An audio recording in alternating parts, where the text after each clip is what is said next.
नमस्कार दोस्तों, स्वागत है आप सभी का इंडस्ट्रियल ब्लॉग के एक नए और बेहतरीन वीडियो में। आज की इस वीडियो में हम अल्टरनेटर के इंस्पेक्शन की बात करेंगे। इंस्पेक्शन, ओवरहॉलिंग और किस तरीके से इसकी देख रेख करते हैं, इन सभी चीज़ों के बारे में बात करेंगे। यदि आप कोजन शुगर प्लांट में हैं तो ये वीडियो आपके लिए। चलिए शुरू करते हैं। हम अल्टरनेटर के ओवरहॉलिंग की या मेंटेनेंस की बात करते हैं तो सबसे पहले हमें ये देखना होता है कि हम मेंटेनेंस किस पर्पज़ के लिए कर रहे हैं, वह मेंटेनेंस किस ईयर, किस टाइम ड्यूरेशन का है। इन सारी चीज़ों के बारे में हम जानते हैं। आज के इस वीडियो में हम बात करेंगे TDPS मेक अल्टरनेटर की। जो TDPS मेक है, सबसे अच्छी बात है 5 मेगावाट टरबाइन के ऊपर ये लगा हुआ है। इन सारी चीज़ों के बारे में आज हम डिटेल में जानेंगे, तो आप सभी लोग पूरा इस वीडियो में बने रहिए और वादा करते हैं कि आपके सामने एक ऐसी वीडियो प्रस्तुत होगी जो पूरी तरीके से आपको अल्टरनेटर के मेंटेनेंस मैनुअल और ऑपरेशन मैनुअल की पूरी जानकारी देगी। दूसरी बात जो सबसे ज़्यादा इंपॉर्टेंट है, इस वीडियो को आप पूरा देखिए।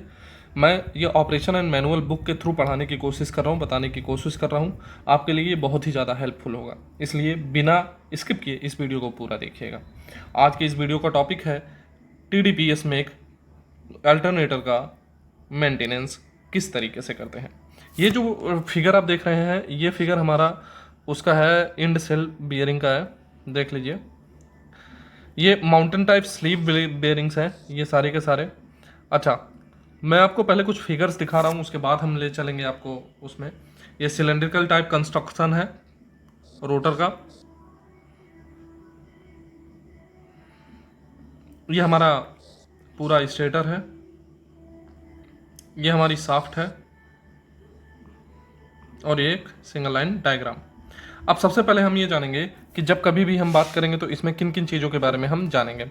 सबसे पहला इंट्रोडक्शन होगा, जो मैं आपको एक मोटी मोटा दे दूंगा, पढ़ाने की ज़रूरत नहीं है, इतना बड़ा वीडियो बनाने की कोई आवश्यकता है नहीं। टाइप्स ऑफ जनरेटर इंस्पेक्शन बहुत ज़्यादा जरूरी है।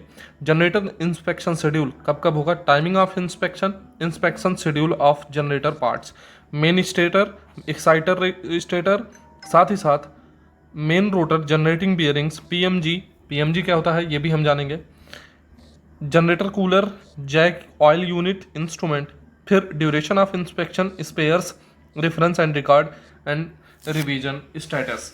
सबसे ज़रूरी चीज़ ये है कि इसमें किन क्या क्या दिया गया है, इसको हम एक बार आपको बता दे रहे हैं। एक बार फिर से इसको डिस्क्राइब करेंगे। सबसे पहले टाइप ऑफ जनरेटर इंस्पेक्शन, मतलब हम जनरेटर का इंस्पेक्शन किन किन प्रकार से कर सकते हैं ये इसमें पढ़ेंगे। जनरेटर के इंस्पेक्शन का शेड्यूल क्या क्या होगा वो हम करेंगे, कि मतलब किस शेड्यूल पर कौन सा, किस शेड्यूल पर किस टाइम पर कौन से पार्ट का हम इंस्पेक्शन करेंगे। इन सारी चीज़ों के बारे में हम जानेंगे। चलिए आगे बढ़ते हैं। सबसे पहले हम पढ़ लेते हैं इंट्रोडक्शन क्या कहना चाह रहा है। ये टाइप जो है वो 3 तरीके का होता है, मैं डायरेक्टली यहाँ पर आपको बता देना चाहता हूँ। अब आप देख लीजिए। सबसे पहला होगा जनरल इंस्पेक्शन, दूसरा होगा माइनर इंस्पेक्शन और तीसरा होगा मेजर इंस्पेक्शन। जरूरी चीज़ ये है कि इंस्पेक्शन में आपको सबसे पहले, चाहे वो गैस टरबाइन हो या स्टीम टरबाइन हो या किसी तरीके की हो, सबसे पहले जनरल इंस्पेक्शन हर 3 दिन में होना चाहिए, और माइनर इंस्पेक्शन हर 5 दिन में, और मेजर इंस्पेक्शन हर 8 दिन में होना चाहिए। इस बात को आप नोट डाउन कर लीजिए, ये बहुत ही ज़्यादा इंपॉर्टेंट है। इंपॉर्टेंट इसलिए है क्योंकि यही सारे क्वेश्चंस छोटे छोटे हैं जो इंटरव्यू में पूछे जाते हैं और आप मात खा जाते हैं। चलिए आगे बढ़ते हैं। अब जो आवर्स होता है, मतलब टाइमिंग ऑफ इंस्पेक्शन, हम कितने देर तक इंस्पेक्ट करेंगे किसी भी चीज़ को। तो जो हमने ABC बनाया, जनरल और माइनर और मेजर, पहला वाला जो होगा वो 1000 आवर्स के लिए हम लेके चलेंगे, दूसरा वाला जो होगा वो 3000 आवर्स के लिए लेके चलेंगे, और चौथा जो होगा, तीसरा जो होगा वो होगा 5000 आवर्स के लिए। मतलब कोई भी इंस्पेक्शन एक बार हमने कर लिया, उसको हम इतने टाइम तक इंस्पेक्शन में रखते हैं। अब मेन स्टेटर में अगर हम बात करें तो किन किन चीज़ों के बारे में हम देखते हैं, इंस्पेक्शन करते हैं, उसकी बात कर लेते हैं।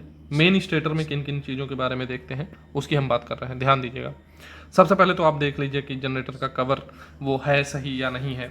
इसमें हम तीनों इंस्पेक्शन देखते हैं, मतलब 3 दिन पे, 5 दिन पे और 8 दिन पे। इन तीनों दिन में हम देखेंगे स्टेटर में, और इन तीनों दिन में कौन कौन से पार्ट्स का देखेंगे वो देख लीजिए। रिमूव है कि मतलब आपको एक बार देख लेना है कवर अच्छे से, कहीं पे कोई फिजिकल डैमेज वगैरह तो नहीं है। टर्मिनल के लीड को देख लीजिएगा, उसके लीड का मतलब ये हो गया। अब भाई सबसे ज़रूरी चीज़ तो ये है कि अगर आप शुगर प्लांट में हैं, कोजन में हैं और डिस्टली में है, इन छोटे छोटे प्लांट्स में है, तो सबसे ज़रूरी चीज़ तो ये है कि हर तीसरे दिन 8वें दिन पे आप टर्मिनल बॉक्स को खोल कर तो देख नहीं सकते कि उसकी लीड गर्म है, कि कहीं पे फ्लैश है, जला है, कुछ है। इन चीज़ों के बारे में तो हम देख कर खोल के देख नहीं सकते हैं। फिर भी एक मोटी मोटा इंस्पेक्शन हम करते हैं कि कहीं कोई लीड जली तो नहीं है, टर्मिनल में जो केबल इन कर रही है मेन केबल वो कहीं गर्म तो नहीं है। इन चीज़ों के बारे में हम देखेंगे।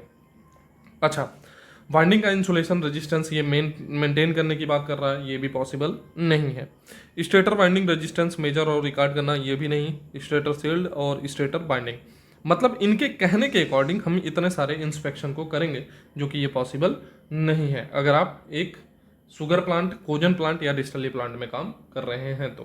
तो मोटी मोटा हम पूरे फिजिकल ओवरव्यू जो करते हैं वो इंस्पेक्शन के थ्रू कर लेते हैं। ठीक है, इतनी बातें तो समझ में आ गई होंगी। अब हम आगे बढ़ते हैं। मेन रोटर, एक्साइटर, स्टेटर, इन सारे चीज़ों के बारे में ये पूरा का पूरा दिया गया है, आप इसको अच्छे से पढ़ लीजिए। फिर मैं आगे बढ़ूंगा। जो इसमें मेन पॉइंट है वो है कूलिंग का। अगर कूलिंग सिस्टम नहीं ऑपरेट होगा तो अल्टरनेटर के लिए प्रॉब्लम है, इसलिए हम डायरेक्ट कूलिंग सिस्टम पर आगे बढ़ेंगे। आप इन पॉइंट्स को नोट करिएगा, ये भी एक इंस्पेक्शन के मेथड है, इंस्पेक्शन के चीज़ें हैं। अब बियरिंग्स हम हमेशा देखेंगे। बियरिंग्स हमेशा इसलिए देखेंगे, डी साइड और एनडी साइड दोनों, उसमें टेम्परेचर होगा और वाइब्रेशन होगा आपके टरबाइन गवर्नर पैनल पर, वाइब्रेशन मीटर उसमें भी देख लेंगे। D side and D side का बियरिंग का टेम्परेचर देखेंगे, जरूर देखेंगे। क्यों? हम ये चेक करेंगे कि हमारा कूलिंग सिस्टम ढंग से काम कर रहा है या नहीं कर रहा। अगर कर रहा है तो हमारे बियरिंग का टेम्परेचर बढ़ रहा है या घट रहा है, इन चीज़ों के बारे में। अगर वो बढ़ रहा है तो हमें प्रॉपरली कूलिंग सिस्टम चेक करना पड़ेगा कि कहीं कूलिंग सिस्टम में कोई प्रॉब्लम तो नहीं है, और सारी चीज़ों के बारे में हम देखेंगे। बियरिंग में कोई आवाज़ वगैरह तो नहीं है। और जो सबसे ज़्यादा ज़रूरी होता है वो होता है जनरेटर कूलर। कूलर बॉडी का आप विजुअल इंस्पेक्शन करेंगे, फिन्स सरफेस का भी विजुअल इंस्पेक्शन करेंगे, ये सारी चीज़ें हैं। अब अगर हम इनके अकॉर्डिंग चलें तो हम अल्टरनेटर को चलाने से ज़्यादा इंस्पेक्शन करेंगे। ये तो क्लियर हो गया, आप देख चुके हैं।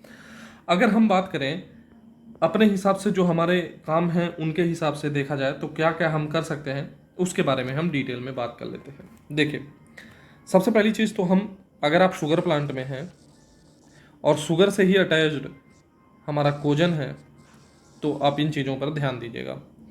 6 मंथ हम मोटी मोटा पकड़ के चलते हैं, दोनों को डिवाइड कर लेते हैं। ये रनिंग सीजन होगा। अब यहीं जो सबसे ज़्यादा इंपॉर्टेंट है इसके बारे में देखिए, और ये ऑफ सीजन होगा। अब आगे बढ़ते हैं। रनिंग सीजन में हमेशा विजुअल इफेक्ट्स की बात करेंगे, विजुअल इंस्पेक्शन की बात करेंगे। भाई इसको हम खोल के इंटरनल तो चेक नहीं कर सकते हैं, इसलिए हम विजुअलाइजेशन की बात करेंगे। और इसमें हम ओपन करके इंस्पेक्शन करेंगे। ठीक है। दूसरी बात, इसमें हमेशा टेम्परेचर को बाइंड आपको मेजर करना पड़ेगा, और इसमें टेम्परेचर मेजर नहीं करना पड़ेगा। आगे बढ़ते हैं। बियरिंग्स एंड कूलिंग सिस्टम पर ध्यान देना पड़ेगा, और इसमें आपको सिर्फ और सिर्फ ओवरहॉलिंग करना पड़ेगा। अब हम बात करते हैं ओवरहॉलिंग का। सबसे पहले हम इसकी क्लीनिंग करेंगे, उसके बाद रोटर और स्टेटर चेक करेंगे, मेगर वैल्यू लेंगे,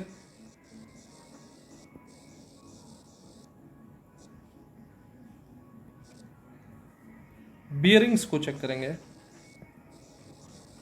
प्लस बियरिंग हाउसिंग को चेक करेंगे,